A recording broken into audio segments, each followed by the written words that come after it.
खुदा बाप और बेटे और उल-कुदस के नाम में आमीन। मसीह में आप सब की सलामती हो।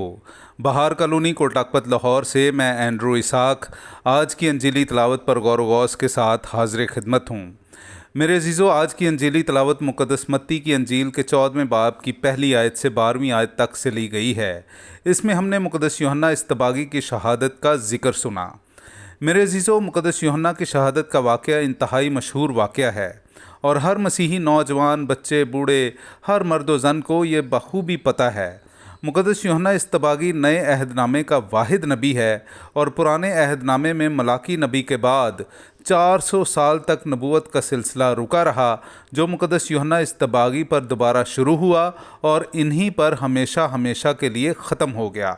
मुक़द्दस यूहन्ना इस्तबागी अपनी माँ के बतन ही से यीशु मसीह इब्ने खुदा के गवाह और तस्दीक कुनिंदा थे। इनकी मुनादी यीशु निजात दहिंदा, यीशु खुदा की बादशाही का अलमबरदार और यीशु मसीह खुदा का बर्रा जैसे अजीम भेदों के बारे में है। बहादुरी और बेबाकी ऐसी कि तमाम तर यहूदियों को बरमला सरजनिश करते, बादशाहों तक से ना घबराते।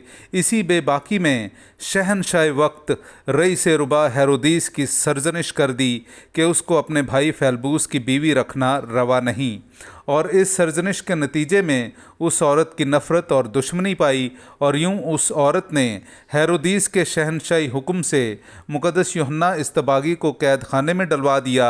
मगर जब इससे भी जी नहीं भरा तो मौका पाकर अपनी बेटी के ज़रिए मुक़द्दस यूहन्ना इस्तबागी का सर थाल में अपने और अपनी बेटी के लिए इनाम के तौर पर मांग लिया और यूं अहद जदीद का एक निडर, बेबाक और बहादुर नबी जामे शहादत नोश कर गया।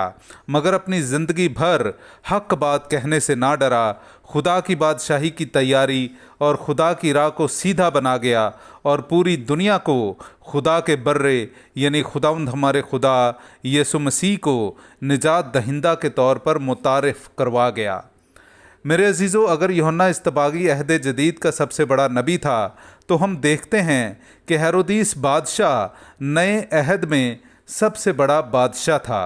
यीशु की पैदाइश, यीशु के जवानी और मुनादी के औकात और यीशु की गिरफ्तारी, अदालती कार्रवाई और सलीबी मौत तक अगर किसी बादशाह का ज़िक्र हम सुनते हैं तो वो हेरोदीस है। मजूसियों की मुलाकात, मासूम बच्चों का कत्लेआम, यूहन्ना इस्तबागी की सरकलमी और यीशु के साथ अदालती कार्रवाई हेरोदीस बादशाह के ज़िक्र से भरपूर है। आज भी क्रिसमस ड्रामों का मरकज़ी किरदार हेरोदीस बादशाह रहता है। हेरोदीस बादशाह यूहन्ना इस्तबागी को नबी मानता था, लेकिन शायद अपनी गैर कानूनी और गैर शरई बीवी की ज़िद की वजह से उसने यूहन्ना इस्तबागी को कैद में डाला और बाद में उसी की सियासी हिकमत अमली से उसको शहीद कर दिया। मुक़द्दस मत्ती और मुक़द्दस लूका की अंजील में हम पढ़ते हैं कि बादशाह यूहन्ना इस्तबागी के सर की फरमाइश पर दिलगीर हुआ। इसका मतलब ये है कि वो दिल से नहीं चाहता था कि उसको कत्ल करवाए और सिर्फ़ अपनी हैसियत और अपने हम निवालों के सामने अपनी कसम से मजबूर होकर उसको कत्ल करवाना पड़ा। आज की अंजील में हम सुनते हैं कि जब हेरोदीस ने यीशु के मौजज़ों की खबर सुनी तो उसने अपने नौकरों और ग़ुलामों से कहा कि ये यूहन्ना इस्तबागी ही जी उठा है, इसीलिए इस तरह के बड़े बड़े मौजज़े उससे ज़ाहिर होते हैं। हेरोदीस की ये बात उसके दिल की हालत और अपने आप में अपने गुनाह का इकरार और एतराफ़ है कि उसने यूहन्ना इस्तबागी को कत्ल करवाया था, और उसकी दिली ख्वाहिश ज़ाहिर होती है कि यीशु काश यूहन्ना इस्तबागी ही हो।